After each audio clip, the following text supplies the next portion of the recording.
Check, 1, 2.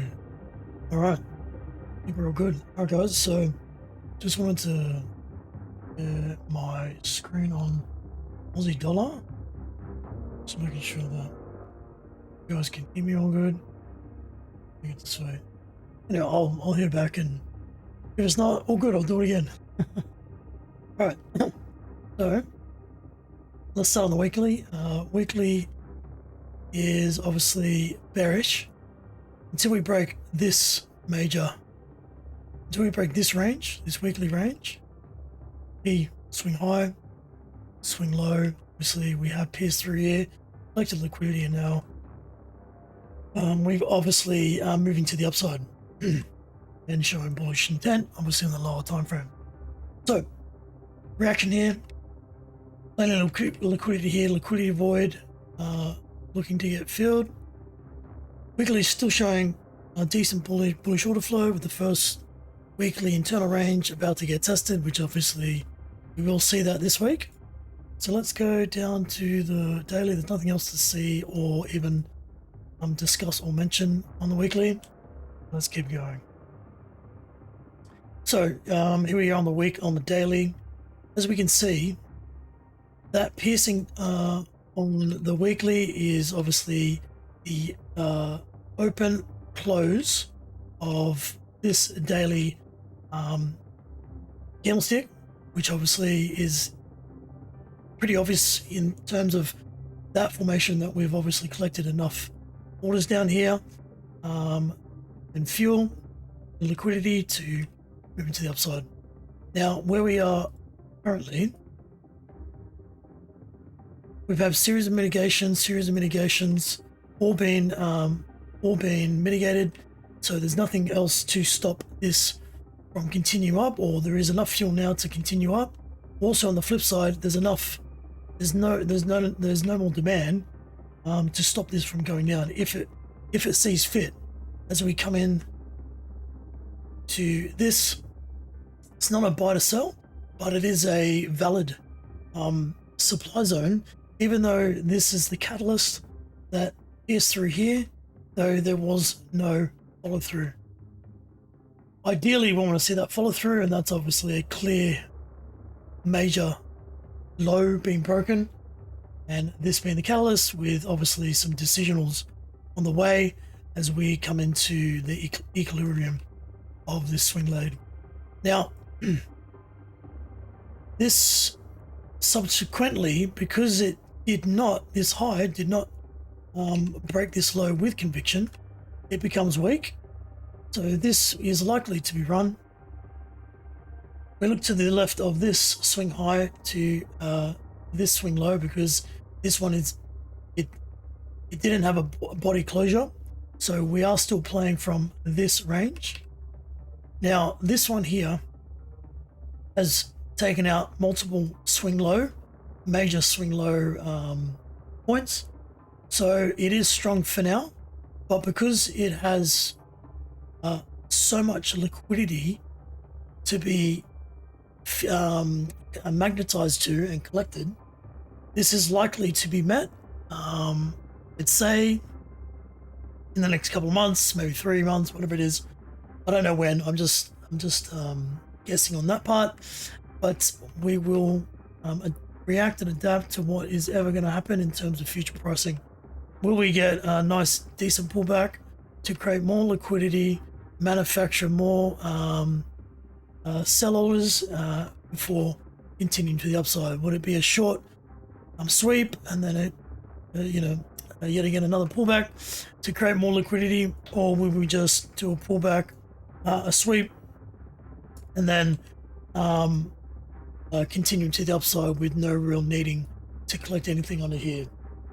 That's obviously yet to be seen, and we will assess that as price action develops. So let's have a look. What else can we see on the daily? Yet again, like I said, there's a lot of liquidity void to be targeted. Internal range liquidity here, so I'm keen on that. What else can we see? This here, sell to buy, which is obviously in the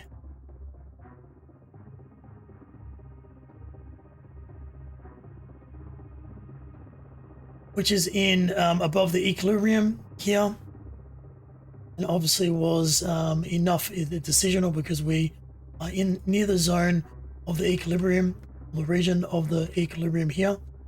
So this, this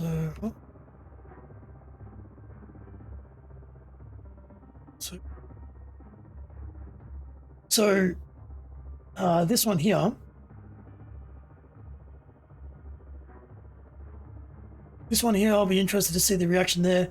Could it just be, so this one here, PFP, potential for pullback, could it just be that? This one could be a potential for pullback as well. So we'll assess it as it materializes and eventuates.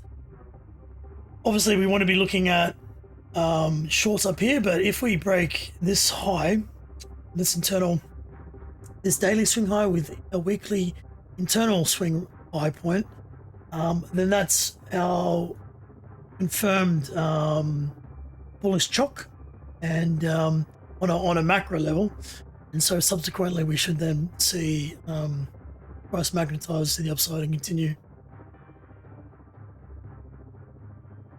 That's it for the daily. All right, what else do we got? So now, here we are on the 4 hour. So 4 hour here, we can see a bit of a clearer picture. We had this sell to buy that obviously was enough to create this chock here or be the catalyst to move to the downside. So obviously that was a key level with in 4 hour internal range swing structure here that was swept, so acted as some kind of inducement, which obviously we did get nice shorts here, which I actually caught this last week. So I actually got in longs somewhere around here in this region. I caught it up. I caught this to, I didn't catch it, like I caught it up here, like literally right at the tip, and because it's late here in Australia, when this was, it was like 1 or 2:30, I closed around here, and then when I woke up again around 9:30 my time, I actually got in again, shorted here and took it pretty much to this low here. That was enough for me, and it was one of, I mean, I love trading Aussie, and I've got multiple 100 Rs and everything like that on Aussie. I just love the way it moves and understand it, and yet again it was a massive week for me last week. Super grateful, super blessed, and we'll continue rolling on. So as we can see, we have so weekly internal swing structure, daily major swing structure, 4 hour swing structure, confluence, very, very important region. So we will look to see how we get our reactions in this area, which we will be magnetized to. Now that this obviously got our reaction and enough liquidity that was from this liquidity void, from this swing low to this swing high, was enough there to then obviously get a very aggressive reaction and continuation of this bullish order flow, the 4 hour. What else can we see? So that is literally what I can see in terms of that intermediate 4 hour range and 4 hour time frame. Definitely going to wait until we get up here. Could have got into longs today.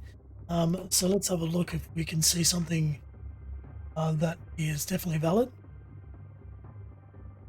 High probability, really. There's the difference between high probability and valid.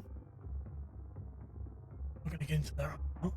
So, as we can see, yesterday's price action, I actually didn't trade. I was hungover and recovering from an epic 5-day celebration of a wedding, even though the ceremony was on Sunday. I was with my brother-in-law, and yeah, had a beautiful time. So, here we are. We can see that on Asian session, actually.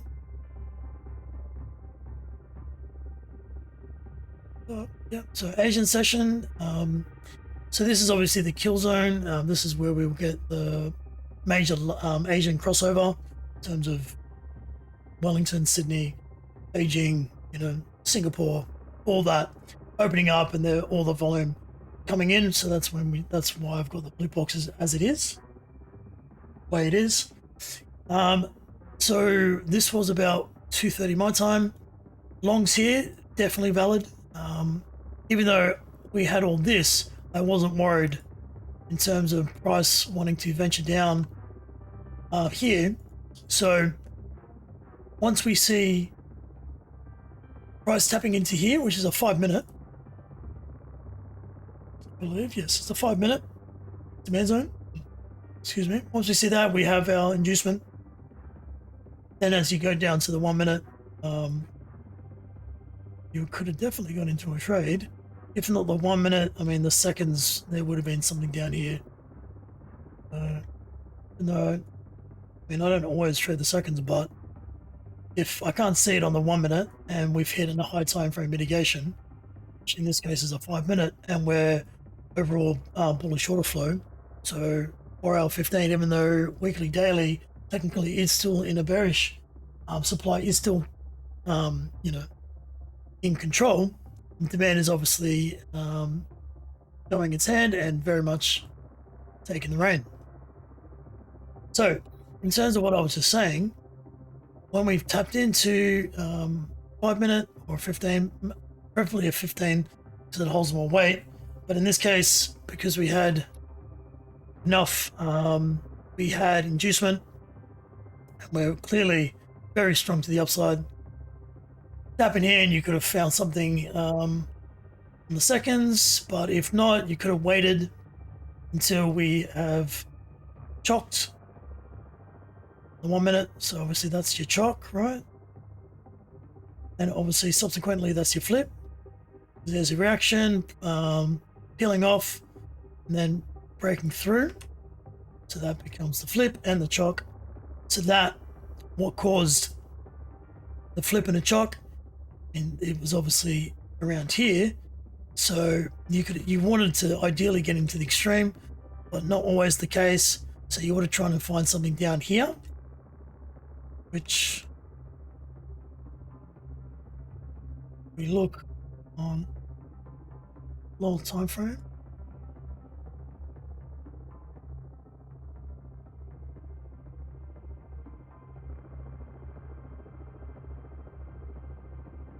Got that sell to buy there, which is not very clear. And obviously window of imbalance. Yeah.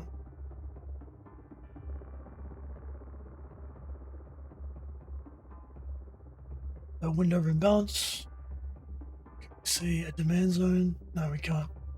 I mean, this technically wouldn't have been an ideal setup. You probably wouldn't have seen it as we've come into it. It's only just swept these lows. So you could have said that really we had our bullish flip.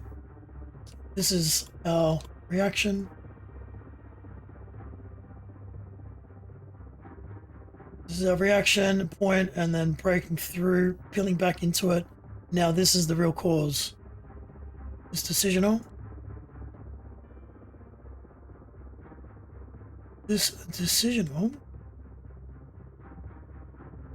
this swing structure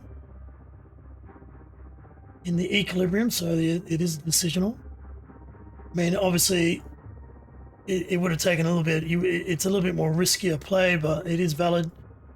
And I always do 1 to 2 pips anyway, stop loss, Aussie. Yeah, between 1 to 2. Then you could have let that go, but I digress. That is all I would have seen from that price action, which is around 410. So we're starting to get rid of that. So we're starting to obviously see magnetization. My God, I can't even say it. I can't even speak. Getting magnetized into that 4-hour supply zone that's unmitigated. And now we've got Asian London highs that will have liquidity resting up here, so that's likely to be swept. and there is definitely would have been another scaling down here, if you definitely call that. But anyway, that's what I see, and just a bit of my Asian play and what I can see from a high time frame. So I hope that helps, and hope you guys have an incredible New York session. It's getting late. It's 11 p.m. I'm going to go to sleep soon. But yeah, I'll catch you guys tomorrow.